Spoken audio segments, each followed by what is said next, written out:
Hi y'all, it's Alec, the traveling civilian, still up here in Montana for about 2 more weeks, and then we head to rural South Carolina. It's going to be quite the journey. Today I want to talk to you about 3 things that you might not have thought about when it comes to preparedness and prepping. This November, no matter who wins the election, I think there's going to be a lot of turmoil and unrest, and that's from both sides. But I will tell you that if Trump wins, I think that the leftists are going to become unhinged. Think the BLM riots that destroyed urban cities all across the country, and I think we'd have to times that by 10. Now that's just my personal opinion. I think that if you are worried about preparedness and prepping and your family's well-being as far as food safety and all that type of stuff, that you would agree with me. So, if we're going to have this large civil unrest, then you need to think about what it's going to be like to actually exit or be without a lot of the modern conveniences that we're used to. I don't think it'll last a long time, but I think that we really need to start thinking about the smaller preps. So, we all, when we think prepping, we think food, stockpiling ammunition, stockpiling, the fun resources, the gadgets, all that type of stuff. But have we really spent that much time thinking about these 3 things? So let's get into it. Number 1, which really should be on everybody's mind, is water. So if y'all remember, I guess a few months ago, I did a video, and I'll link it to the end of this video, about water sources. We can only live 3 days without fresh water. We can live a lot longer without food and those sort of things. So up here in Montana, I go to a fresh spring up in Targhee National Forest, and I fill up gallons of water every week. I think for my wife and I and our 2 pets, they're part of the family, that we need between 20 and 30 gallons of fresh water every week. Now that's not showering, going to the bathroom, that sort of stuff, the commode. That's just drinking and eating. So like if I'm making spaghetti, I need fresh water to boil my noodles in. If I'm out working outside gathering supplies, I need fresh water to drink. And I think that if we think about it, water is the most important prep. So when I go to a new area, like now, in 2 weeks we leave rural Montana, and we are going to rural South Carolina. Well, I've never lived in the part of South Carolina that we're going to. I don't know much about it other than it's rural, and that's where we try to stay. And we're going to be down there for 5 to 7 months. So the first thing I'm going to do is I'm going to seek out a fresh water supply. Is there a spring or some natural place that I can go to get fresh drinking water? And more than likely, be it a lake or a river or a stream, the water is probably not going to be drinkable. So we need to make sure that we have a way to purify it. So we've got a way to get water, and now how do we purify it? So we use three methods. We use a Berkey, number one. Number two, life straws. If I want to drink straight from the stream or that sort of stuff, life straws. Number three is boiling your water. You gotta boil it to make it clear and purified. So in addition to that, for our Berkey, we keep an extra set of filters, and we clean our filters once a month. So water is the number one of these three preps that we probably don't spend as much time thinking about, and how we're going to keep providing fresh, drinkable water to our family. So think about that, survey your area, and find a source. Because if you're like me, I've got only 60 gallons worth of water supply in my motorhome. So that's 2 weeks worth of water. And the tanked water I use mostly for flushing the toilet, taking showers, washing dishes. However, if we're going to be in a shit hit the fan type of situation, I'm not going to be taking a shower every day, maybe once a week. So that water will go longer. So it's good to have a place close by that you know you can get your water. Number two is fuel. What do I mean fuel? Well, I need gasoline to run my Jeep. I need gasoline to be able to move my motorhome. So gas. So I have the ability in my motorhome to store 90 gallons of gas. Plus with the Jeep, I have a few gas cans. And I treat this gas with sta-bil 360 because you want to be able, like our motorhome sits for 5 to 7 months before we move to our next location at our next job.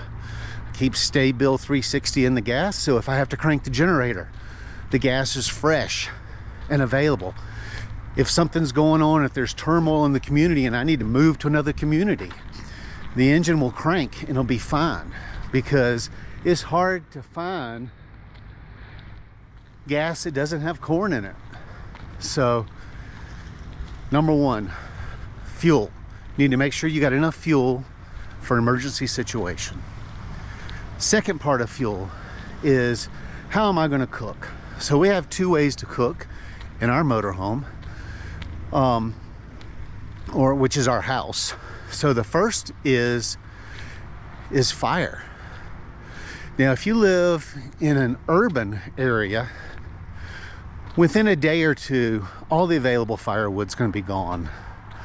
If you look around, go outside if you live in an urban community, and see what sources there are nearby to obtain firewood. So I would start collecting firewood. And then you need to think of, well, how am I going to cook over fire? How am I going to boil my water over fire? You need to make sure that you've got a grate that you can put a pot on, cook on, that sort of stuff. So number one is fire. Number two is propane. We heat with propane. Our stove is propane, our oven is propane. So propane's important for our survival. So my camper has a tank on it that holds 24 gallons of propane. And then I have two 30-pound cylinders and a 20-pound cylinder. Propane's inexpensive and easy to store. So propane should be a fuel that you're thinking about. So when you get your propane, how are you going to cook with it? So I have two sources. I use a Blackstone grill, and I use an old Coleman 2-burner cooktop. And I have extra hoses for both that will take the propane to each device. And then, you know, another thing to think of is butane. Butane's easy to store and keep. So you need to make sure that you've got plenty of fuel stored up for moving your vehicles, for, in my case, moving my house, to cook, to heat water, to facilitate your health and well-being, so to speak. Now, the third thing is what I like to call consumables. Now, what do I mean by consumables? They are things that I'm going to need to facilitate the use of 1 and 2, and also to use for bartering. Now, I consider consumables to be zip ties, duct tape,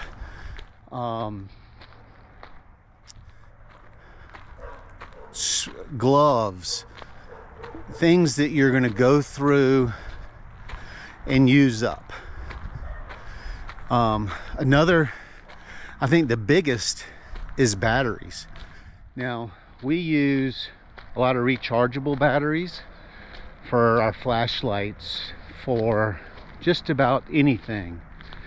And I have a I call them solar generator, power station, that I can plug this stuff into, that has ports on it that holds power. Then I can recharge it by using a solar panel, or cranking my generator, or plugging it into an outlet if we have intermittent power. So, you know, that's important, but you need to start with the small stuff. You need to get some rechargeable batteries and regular batteries. We go down to Dollar General and I'll buy a big sleeve of batteries, you know, once a month, to make sure that I have batteries on hand. Matches, ways to start fire. You know, not many people know bushcraft, so matches is another great one. Disposable cheap flashlights. Now, all these consumable things you'll be using, but they're also easy to store, and they are great for barter. They become very valuable. When somebody needs to start a fire, they need matches, they need a lighter. When somebody needs light, they need a flashlight, they need extra batteries. All these things will be very valuable and a great means for you to barter and trade for things that are maybe lacking in your preps. So I would spend a little money now and get these consumable items. You know, if it's going to be November, if this happens with the election, it's going to be cold outside. You know, some cheap wool hats and gloves are better than the people not having anything. They're inexpensive, they're easy to store, they're very tradable. That's how you have to think when you start thinking about consumables. Now, I live in a motor home. I live on the road. I work on the road. It's hard for me to get a year's worth of this and a year's worth of that. When I prep 30 to 60 days. That gives me time to figure out how to get my family to safety and to get the things that we need. I'm not in a panic. So that's how I want you to think about this. You don't need to hold 60 days worth of water or 30 days worth of water. You need to have a source that you can get 30 to 60 days worth of water from while you figure it out. You don't need 30 to 60 days worth of gasoline, logs, propane, butane. You don't need a year's worth of that. You just need 30 to 60 days. Stock that up. Consumables, same thing. I don't need a year's worth of batteries. I need to make it 30 to 60 days to get to the next point for my family.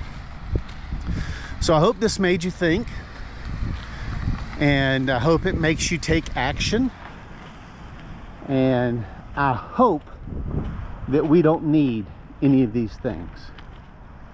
But it's better to be prepared than to be left out in the cold. Until next time, y'all stay safe.